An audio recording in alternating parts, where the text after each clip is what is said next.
from the ashes like the proverbial phoenix. All right, everybody, welcome back. Another exciting show going on for you guys. This is Brian from thelegalelbow.com. And this is Dan from MMA Aftermath on Facebook. Tonight we got a stacked show for you guys. Stick around, take a seat, grab a brew, and get settled in, man.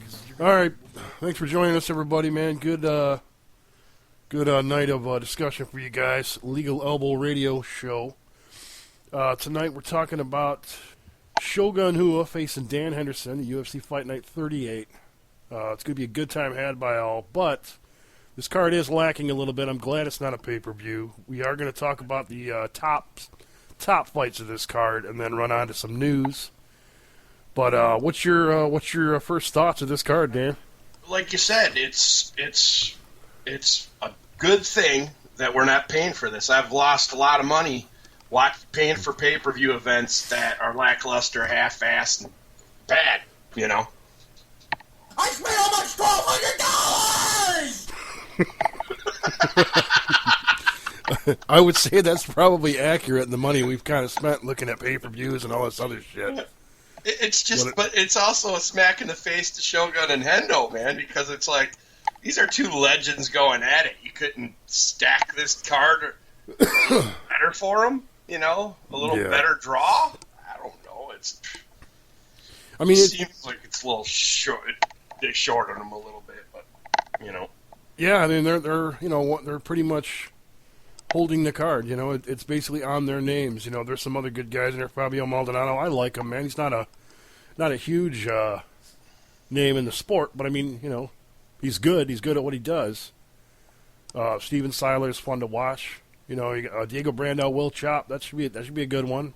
I see Diego Brandao taking that, but Jorgensen's on the card. You know, Diego Perpetuo is a newer guy to UFC. He's going to be on this facing Kenny Robertson, but it's going to be on Sunday too, which is kind of weird. And I think they're doing their little because they do this a lot, kind of like right before the Super Bowl. They put in their big event, you know.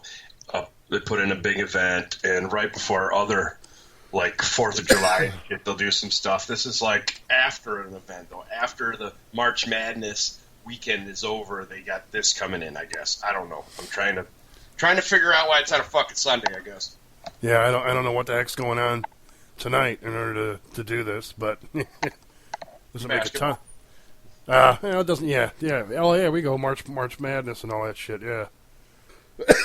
I got a nasty cough, a cold going on, people. So I apologize for the coughing, but yeah, we're constantly sick, man. We live in Michigan.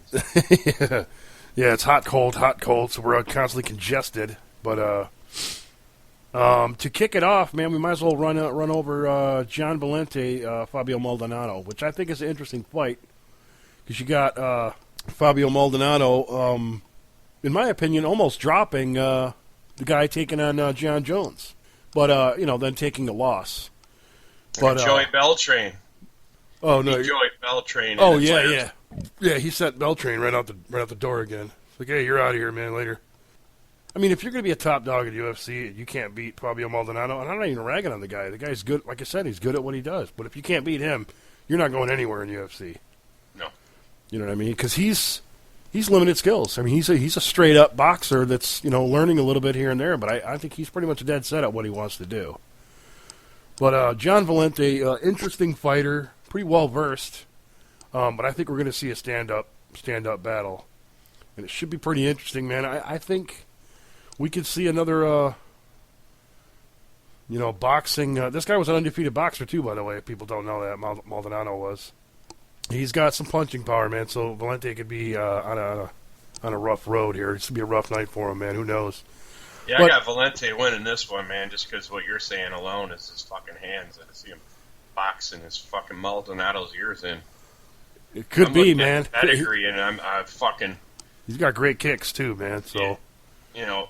I'm looking at he's got knockout power, so yeah, it's going to be good, man. That's for sure. Because I just think they're a good matchup. You know what I mean? I don't think they're too far off from each other when it comes to just striking power and what they'd like to do. They're both upright fighters, man. They're both stand-up guys. So it's that's what's going to make it interesting. People would like to see kickboxing fight. This is going to be one of them. Kickboxing and UFC. So, But Norman Park taking on Leonardo DiCaprio Santos.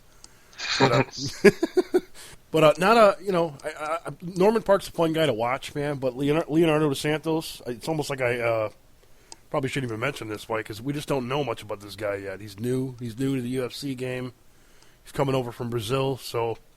But it's good though. I wanted to mention Norman Park because this guy's really good, and so it's worth mentioning, I guess, for that reason. Norman Park's a fun dude to watch. But CB Dalloway, Cesar Ferreira. Dalloway's coming off a loss, I believe.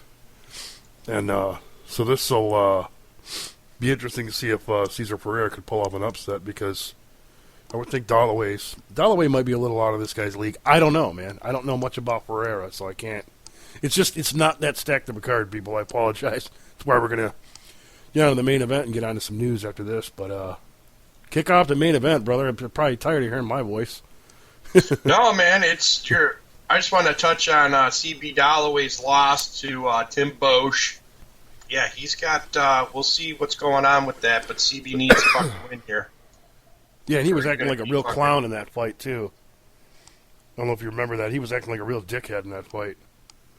Oh, really? CB was, yeah, clown and acting like he should have won and crap like that. But it's like, no, dude, you got outpointed.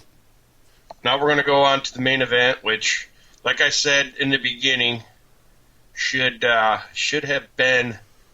had bigger fighter on the card backing these two legends. It's a little bit of a slap in the face, but that's UFC spreading their fighters thin. We got a fight card going on every 2 times a week now. So it's like, I guess you're going to have these cards where it's spread thin. You got up-and-coming guys that nobody really knows a lot about. People are saying that Hendo might retire after this one. This is kind of set up for Shogun to win, being in his home country and stuff. He's going to have the crowd behind him. They're going to be fucking chanting and all this. And, that's the way it's going to go. Right, try to put Shogun back on the map. But I think both of these guys are way past their prime. Yeah, on the outs, man. There's too many injuries and too much wear and tear. Well, yeah, you could simply see after his loss, unanimous decision loss to Dan Henderson, he went through a fucking another war with John Jones. All out war, which we were like, dude, throw the fucking towel in for this guy. Okay, throw the towel in. Warrior status already, but this guy is taking knees to the liver, knees to the ribs, up against the fence. He can't do shit about it. He's hanging in there like a champion warrior. He's not giving up, but fuck, man, I felt dangerous. That's the predicament he was in, man, pretty much. Yeah, and then you go against a 5-round fucking one of the greatest battles of all time against Dan Henderson. That took some life off his career, in my opinion. Yeah. Between that and the John Jones fight, took a little something from Shogun. And then he goes in there and fucking gets beat the fuck out of him with Gus, man. Alexander Gustafsson comes in there and beats the shit out of him, too. Yeah. And you're like, man, how much more can this guy fucking take? And then you see the submission, what was it, a guillotine submission or something by Chael Sonnen, totally unexpected. Like I said, a guy that was in his full prime would have never fucking lost to a Chael Sonnen. But right now, he's going against Alexander Gustafsson, people like Bones Jones in this division, and this division is passing him up. Their techniques, their body styles, their length, their youth. Fighting.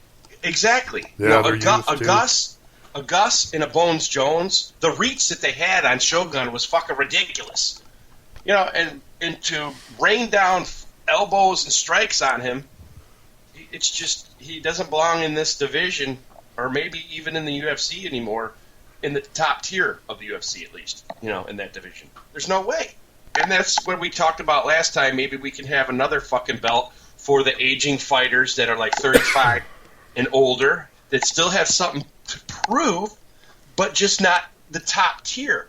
They still can fight, but just don't have them in there as a gatekeeper getting their fucking heads beat in by the top guys all the time. That's what I'm saying, There's a place for them where they can still wear a belt, like a Legends belt, or, some veterans belt. I don't know. It's like something that doesn't discredit what they've done, but still gives them credit for where they're at right now in their careers.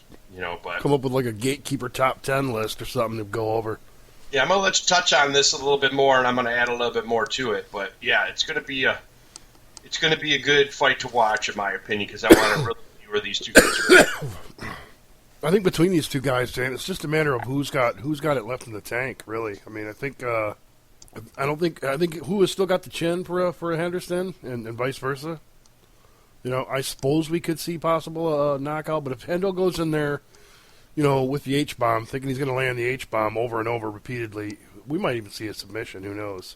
I think Shogun, if he's fresh, he could still pull off a submission, but you know, Hendo getting out of it, obviously that's a damn good chance too. But if Dan's just going for the H-bomb the whole night, it's just going to be stupid, and he's going to get outpointed, I think. I think we're going to see the same fight. I don't think it's going to be anything different, unless Shogun comes up with a totally different game plan, like a game plan to get it to the ground and submit him or something. I don't see it playing out any different. I really don't have a whole lot to say on this fight, man. It was a good fight when they fought before. It's just not a fight that I'm just chomping at the bit to see, man. I'm really not that excited about it, man. So I'm gonna throw this out to you guys. So if you guys want to comment, you know, let us know what you think of the show, anything like that. Illegal Elbow, Gmail, illegalelbow@gmail.com. Go ahead and send us comments, whatever you think, man, or comment on Spreaker. But by all means, man, illegaelbow@gmail.com. I never got the email. I never got the fucking email. but there you have it. If you guys want to comment on it, but yeah, hit it off, Dan. Yeah, no, I see Shogun taking this one, and I kind of want to see it just because it's not like a clown show, like you know, or a Tito or Rampage fight. That's a fucking clown show to me. These guys, in my opinion, have much more to fucking offer, even in the twilight of their career, than those two guys.